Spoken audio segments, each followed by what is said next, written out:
when I was talking to this priest, the Novus Ordo priest, and I saw him kind of broken down, I was telling him all these things, and he was just like, no argument. He was just like agreeing to everything, but it's like, yeah, thank you so much. Broken. And it just dawned on me, that is the communist way to work.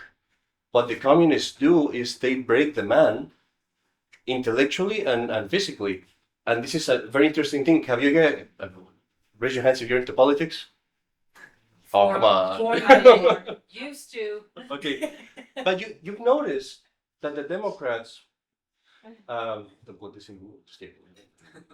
they lie and lie and lie and lie. And it's like, you know that they're lying. They know that you know that they're lying. And they continue to lie. And you wonder, like, why do they do that? If they know that you're not going to believe them, because everybody knows that they're lying, why do they continue to lie? And it's actually an exercise of a moral breakdown. If I continue to repeat the lie to you, you will come to 2 points. You either believe me, or you just don't care anymore. And that's a success for me, if you don't care anymore. And that's what Vatican II has done to people. They have broken them down intellectually so much that they come to a point where it's like, I don't care anymore. I've heard so many lies. This is just not serious to me anymore. It's more of a cultural thing. And that was the case with this priest that I noticed. Is like, he went 3 years of seminary in the Novus Ordo. He must have heard so many lies that he came to a point where he's like, there's nothing I can do. He's broken intellectually. I was going to put on a mask and take the vaccine. Yeah. So it's... But that's what YouTube does to you. I noticed myself, I used to go, oh, that's terrible thing. Now I was like, no. You just go through it. You don't care anymore. Mm-hmm. It's true. And it's a communist agenda. That's a communist program. That's what they do. They do it in everywhere that they work. But, okay, not to go into politics. Questions on that? I'm going to try to go faster. Well, I don't know if I can go faster, but just really quickly put out the other points. So that alone gives you enough ground to reject Vatican II if you care about your faithful salvation. And these are things that no one can question. No one can say it's not true because you have the videos of it. You can see the evidence. Okay, the means of grace, the sacraments. Are you guys still good to go? Yes. Okay. I'm going to be like, give me a wave. Yeah, just yeah. Well, let's not get it out of there. I was going to tell you about this Novus Ordo priest, but no. When it comes to the sacraments, as you know, there were changes in many of them. With the sacraments, I guess I have to explain a little bit more. For a sacrament to take place, there is 4 things that are necessary. Hey, Andrew, could you help me plug this in somewhere? There's a cable there. You can probably use the power strip about it. While I continue to talk.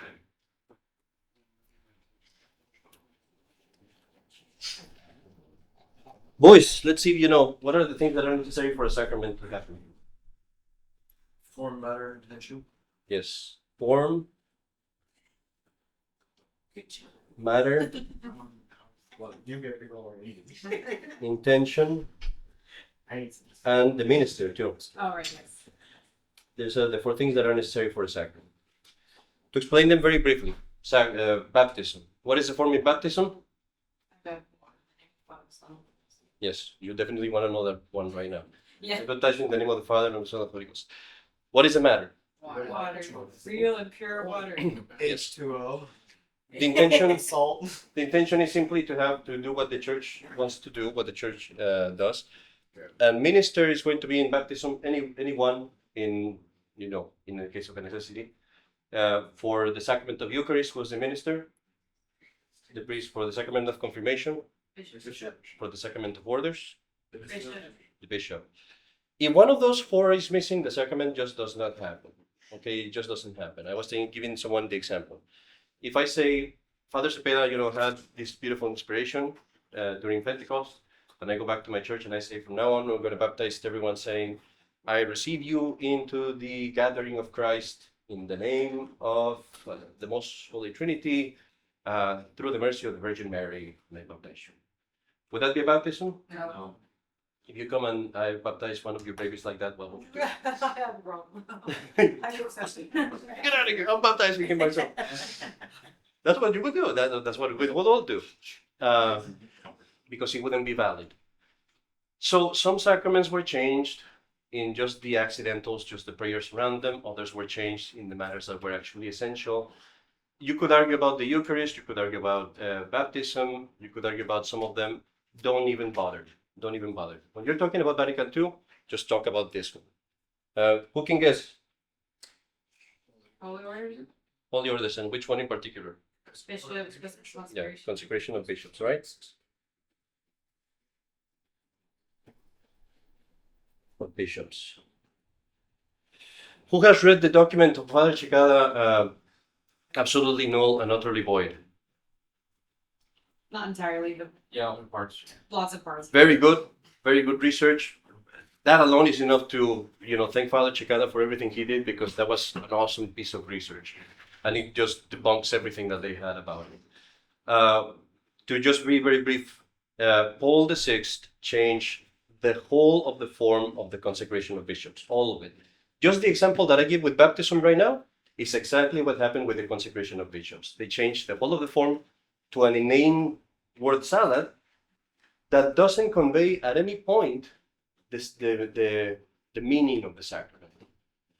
And so that is a very pernicious evil, because if I consecrate bishops that they're not bishops, I don't consecrate them because the matter is not happening, the sacrament is not happening. All of those bishops go and ordain priests. None of them are priests. None of them are bishops. It's like I have the creek with the water where everyone's feeding from. You guys farmers, you know about this. And I just shut it down at the source. Everybody's gonna starve. All I had to do was over there. I didn't have to worry about the rest. That's exactly what happened. Now, when you talk to someone that is in the Novus Ordo, you ask them why. What was the need of changing the form of bishops? What was the advantage of that? No one sees that. There could only be one reason to change it, and it was to destroy it. There's no good reason why you would change the form. When Pius XII had just defined what the form was, like 10 years ago. Yes, So, 15 years do you think, Father, that they made the kind of window dressing type changes to the other sacraments to give cover to the one they cared about? No, I think that Vatican II was the opening of the flood, and there was just a lot of crazy things that happened, crazy people, crazy ideas. Some of them were not even necessarily bad, you could say, but a lot of it was. But no, I think that those changes just happened kind of like a unintended consequence, you could say. But they had a really clear mind when they changed the consecration of bishops, because again, there is no good reason why you would do it when theologically, you know that you're risking the validity of the sacraments. No one trained in as a priest would ignore that would put at risk the validity of the sacrament. No, but for years, from the time they changed from Vatican to the time that these bishops started to filter in these bishops, there were valid bishops, there were valid priests. Mhm. So when they changed the priests, the consecration of the mass, then that was their first hit. And then they lost the means of grace. And then it filtered through the church. And then now you wonder if any of these men are bishops, including Vigano. Do you think this be a priest? Vigano? I think he was a consecrated. priest. Priest, but not really, he's newly consecrated. I think he was a priest, but he wasn't a valid bishop. But he actually got consecrated conditionally by Bishop Williamson. Was that Is that for confirmed? sure? Oh, I thought he didn't confirm that before he died. Not publicly, Oh, okay. but there was a priest in Europe, one of our priests, that he actually. But he's gonna come out and say it. That's the thing for me, is like, if you're gonna do that, you might as well say, Yeah. I'm doing it. It's like, Because it's a public It act. seems the duplicity there. yeah, and also, well, our cowardice, and it goes back to the point of they break you down. Right. They break you down because it's like that. Wasn't there a breakdown in, for that, because we had Belladage, we had the 40s, 30s, and 40s, we had, in her cell alone, we had 1,000, communists who had entered the seminaries, and that was one cell. Mhm. So the intention wasn't there for a decade or two before Vatican even happened. They would be truly valid because the intention was not voiced that they were not. That's a very important point. So the church has always taught that you cannot judge of the validity of the sacrament based on that. Because you could question the highest tenth ordination. You could question everybody, basically. Because the Lefebvre's. So, What I'm saying is if you had a priest who did not have the intention while administering a sacrament, that renders it invalid. But that would, like I say, that brings in Lefebvre's consecration. Yeah. Because So that's- he was consecrated by a Mason. supposedly. Elected. So that's But here's the thing, you don't know the intention. The intention was not voiced. so the point is the church has always thought one cannot judge of the intention in those matters. As long as the priest did everything that was supposed to be done, you have to say that was valid. Wasn't that Leo the 13th? He said that the external form of the form happening properly is the evidence that the intention is present. I don't know if it Something was like along those lines? I don't know if it was him, One of but it was around that time that theologians kind of like started Okay, pushing more on that. It's just because people were questioning us precisely because of Freemasonry, right. and they were saying, no, as a Catholic, you cannot judge of the validity of the sacrament based on the internals. The church doesn't judge of the internals. So as long as the sacrament was done properly and the priest didn't say anything external, that would mean that it was invalid. We have to say it's valid. And I guess, that's, otherwise it would be impossible. Imagine if, You question everything. in Yeah. history. did Father give me absolution? I'm not Right. sure it's like, Did you see? he doesn't really like me, so I'm not sure. System, right? Like you could get scrupulous with that and say, my priest really intend Yeah. to do what the church does, and then you would never know if you were actually.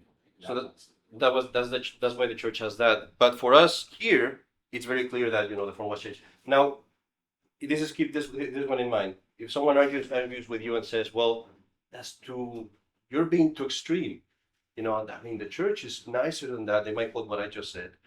You're being too extreme. The church doesn't think like that. Then you tell them, okay, there is apostolice cure.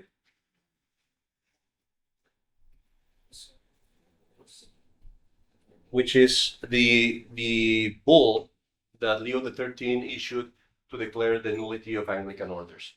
Why is this interesting? Because the question was exactly the same. At some point in the Anglican Church, they changed the consecration of bishops. It was just slightly, I think it was less than 100 years that they kept it. But the form was corrupt, and it was actually somewhat similar to what they have in the Novus Ordo. Then they went back. They went back to the form that was probably valid. And I read actually a book about that. It's super interesting how that started, because it was basically an ecumenical effort to try to bring back the Anglican Church into the Catholic Church. And they wanted the Pope to examine the orders just kind of like a way to start conversation. It's one of those things where you just ask a question and it goes like way out more than you expected. They were like, oh, let's examine the orders so we can start a conversation between the Anglicans and the Catholics. But at that time, Mary del Val, was it? I think it was Mary del Val actually that was involved there. He wasn't a cardinal yet, if I remember. But he was involved there, and they said, no. And they grabbed it and they examined it very thoroughly. With both sides, actually. Both sides were participating, like an against and a for. And they came with the conclusion that no, the form is invalid. And therefore, all of the orders of the Anglican bishops are invalid. And so when someone argues with you and says, your take is too extreme, you say, this is the mind of the church. And the exact same thing happened. And the church actually made an issue, and they declared the whole of the bishops of the Anglican Church invalid, not risking happening, that they would not come into the church. Because that would have been a great step to bring them in. But they said, no, I'm sorry, you guys are not bishops. And that's where the words come, absolutely null and utterly void, because those were the words that they used. So sacraments, that alone gets everything, right? Any questions or comments so far? Yes. Well, and then it was Sacramental Ordinance in 1947 that Mhm. showed the specific essential form of the episcopal consecration. Yes. Which was changed, but And that is the one from Pius XII, where he defines all the forms of ordination. And that's why the whole movement of changing the form of consecration of bishops made no sense. It had just been clarified.